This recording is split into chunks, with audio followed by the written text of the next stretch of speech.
padot na asung lo ziahi karwa nak ni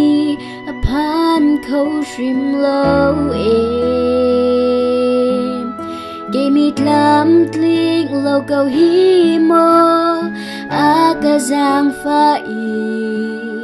kaswa nak vial te aga ngai thiam ni kazot nak vial te chu aga dam te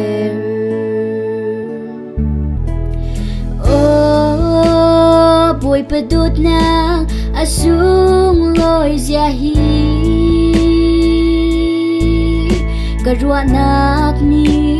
aphan khâu shrim lo em Kemit lam tling lo câu hi mo aga giang pha i kaswa nak vial te aga ngai thiam đi kazot nak vial te chu aga dam te mo boy pa na chung aga lo kanun na lam shroi tu chu na si itluk na dot nak sung hi kan chap khâu lai lo boy pa na chung aga lo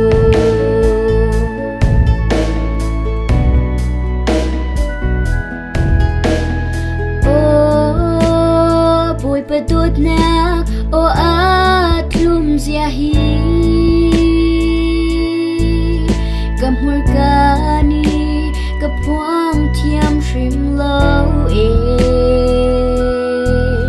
lung re theile na bei dongi ka leo chana ka fadotin aga nem tu bo a otlum chuka nangam nagasi mo boy pa na chunga ka lo kanun na lam shroi tu chu na si hitluk na dot na sung hi kan chap khâu lai lo boy pa na chunga ka lo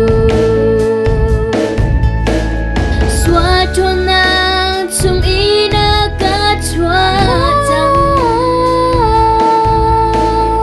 ka pum sa du na ga ka te pya kanun na ning nangam nak amu kat la raw ni luat na ka mu cha mo boy pa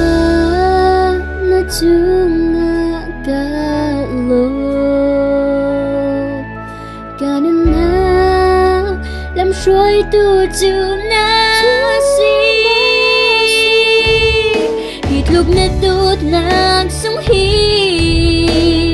kan chap khâu lai lo boy pa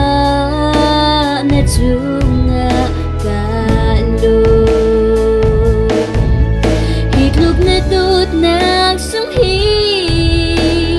kan chap khâu lai lo boy pa na chunga ka lo boy pa na chunga